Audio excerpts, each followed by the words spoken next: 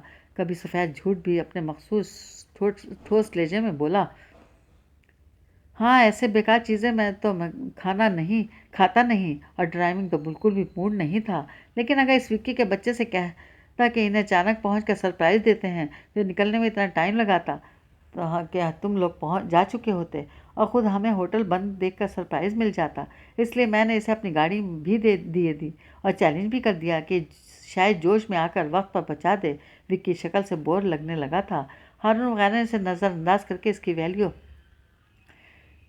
ایک دم ہی ڈاؤن کر دی تھی، اور واقعی خرم کی مہنگی سی شاندار گاڑی کو دیکھ کر اس تیز رفتاری کا سارا کریڈٹ کوئی بھی ڈرائیور کے بجائے گاڑی کو دے دیتا۔ پھر بھی شرط کے مطابق تمہیں میری بات تو ماننی پڑے گی، وکی نے بے نیازی دکھانے کی کوشش کی۔ ٹھیک ہے بولو کیا کرنا ہوگا مجھے؟ خرم نے جیکٹ کی جیبوں میں ہاتھ ڈالتے ہوئے اعتماد سے پوچھا تو سب وکی کی شکل دیکھنے لگے۔ تمہیں ہم سب کو شہر کے سب سے مہنگے ہوٹل میں کھانا کھلانا ہوگا، وکی نے بہت سوچتے ہوئے کہا۔ خرم واقعی حیران رہ گیا، اتنی بیکار شرط! اس وقت تو وہ کچھ بھی کہہ سکتا تھا، مگر فوراً ہی اس بول سے مطالبے کی وجہ بھی سامنے آ گئی۔ لیکن اس نے جملہ ادھورا چھوڑ کر ان سب کو باری باری دیکھا، پھر ایک ایک لفظ پر زور دیتے ہوئے بولا، لیکن اپنے پیسوں سے نہیں بلکہ ہوٹل میں آئے کسی شخص کے پیسے چرا کر۔ وکی کے جملہ پورا کرتے ہی ہارون وغیرہ نے خوشی کے اظہار کے طور پر فوراً تالیاں بجا کر حمایت کر دی۔ اپنے طور پر وکی نے حساب برابر کر لیا تھا۔ ابھی جو اس کی عزت کا فالودہ ہوا تھا، اس نے ایسے حالات پیدا کر دیے تھے کہ کل کو خرم کی عزت کا بھی جنازہ نکل جائے، مگر وہ واقعی شرط پر ذرا بھی پریشان نہ ہوا، بلکہ بڑے اطمینان سے کندھے اچکاتے ہوئے بولا، ٹھیک ہے ایز یو وش، کل ہی چلتے ہیں۔ اس کے مانتے ہی ہارون اور سب دوستوں نے پہلے سے بھی زیادہ خوشی کا اظہار کیا، اور خرم نے ان سب سے پہلے قدم ہوٹل کی طرف بڑھا دیے۔ کسی مہنگے ترین ہوٹل میں آئے شخص کے پیسے چرانا اتنا آسان کام نہیں تھا، لیکن اسے خود بھی زندگی میں تھرل اور چیلنجز پسند تھے، اس لیے ایسے کام کر کے اسے مزہ ہی آتا تھا، کیونکہ اسے انجام کے طور پر کبھی کچھ بھگتنا بھی نہیں پڑا تھا۔ وہ اپنے والدین کا بہت لاڈلا تھا، اگر اس کی کوئی غلطی ان تک پہنچ بھی جاتی تو وہ اسے کبھی سختی سے سرزنش نہیں کرتے تھے، بلکہ بعض اوقات اس کی حرکتوں پر انہیں بھی ہنسی آ جاتی۔ بچپن سے ان کا یہ رویہ دیکھ کر ظاہر ہے اس کے حوصلے بڑھنے ہی تھے۔ ابھی بھی چوری جیسی معیوب حرکت کرنے پر اسے کوئی شرمندگی یا گھبراہٹ نہیں تھی۔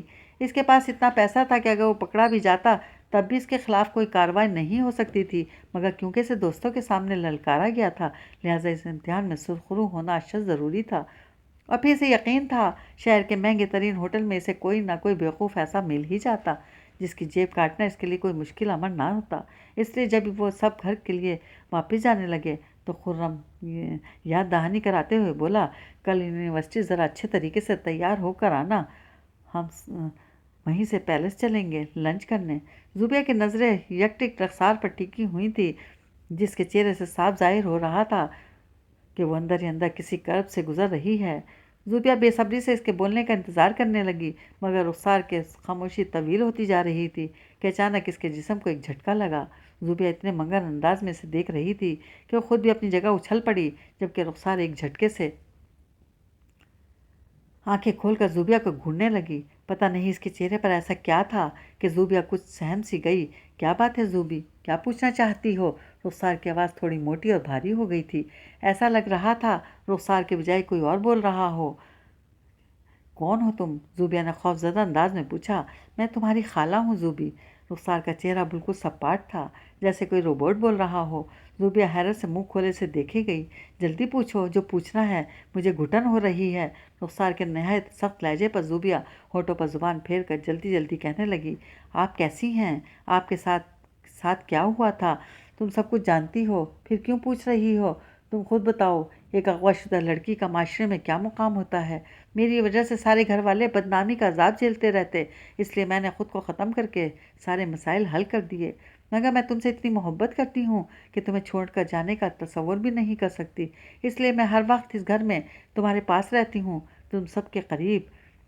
مگر زوبی، مجھے یہ دیکھ کر بہت دکھ ہوتا ہے کہ تم میری جیسی مری ہوئی لڑکی کے لیے تو اتنا پریشان رہتی ہو، مگر تمہارے آس پاس اتنے زندہ پریشان حال لوگ موجود ہیں اور تمہیں ان کی کوئی فکر نہیں۔ یہ آپ کیسی باتیں کر رہی ہیں؟ کون لوگ؟ زوبیہ کے گلے میں آنسوں کا گولا سا بننے لگا۔ بہت لوگ ہیں، زیادہ دور جانے کی ضرورت نہیں، ایک تو تمہاری یہ دوست ہی ہے جو تمہارے سامنے بیٹھی ہے رخسار ایک بہت اچھی لڑکی ہے جو محض تمہارے کہنے پر اپنے پیرنٹس سے جھوٹ بول کر تمہارے گھر رہنے چلی آئی اور آدھی رات کو تمہاری خاطر اتنا خطرناک عمل پڑھنے بیٹھ گئی۔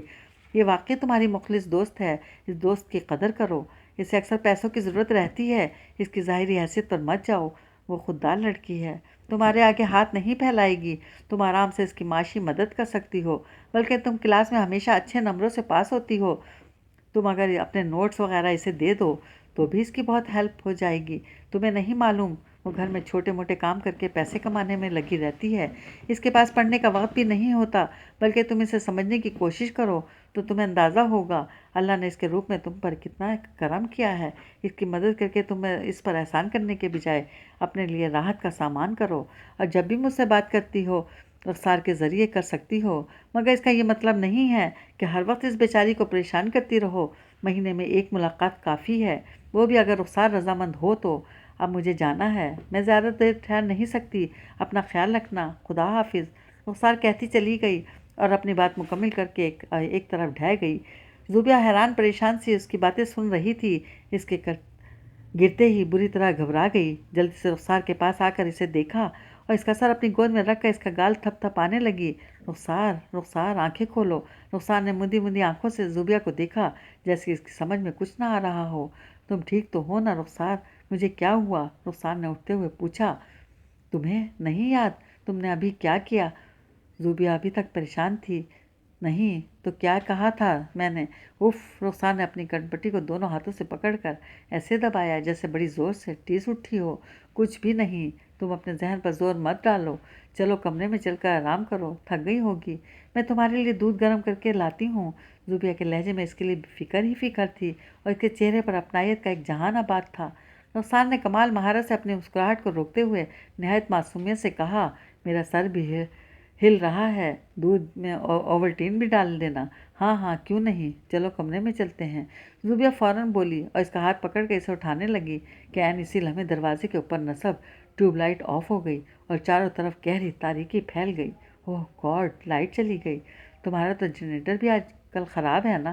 رخسار نے کہا تو زوبیہ ایسے بڑبڑانے والے انداز میں بولی جیسے رخسار کی بات سنی ہی نہ ہو، کہیں مما اٹھ نہ جائیں، اگر انہوں نے ہمیں دیکھ لیا تو۔ چلو جلدی سے نیچے چلتے ہیں۔ زوبیہ جلدی میں اس کا ہاتھ پکڑ چھوڑ کر اکیلی ہی آگے بڑھ گئی۔ مما کا خیال آتے ہی وہ باختہ سی ہو گئی تھی۔ ارے رکو تو صحیح، مجھے تو اندھیرے میں زینہ نظر بھی نہیں آئے گا۔ اس کے ہاتھ چھوڑ کر آگے بڑھ جانے پر رخسار پریشانی سے بولی، مگر زوبیہ کی طرف سے کوئی جواب نہیں آیا اور اندھیرا اتنا زیادہ تھا کہ رخسار کو اندازہ بھی نہیں ہو رہا تھا کہ آیا زوبیہ چھت پر موجود ہے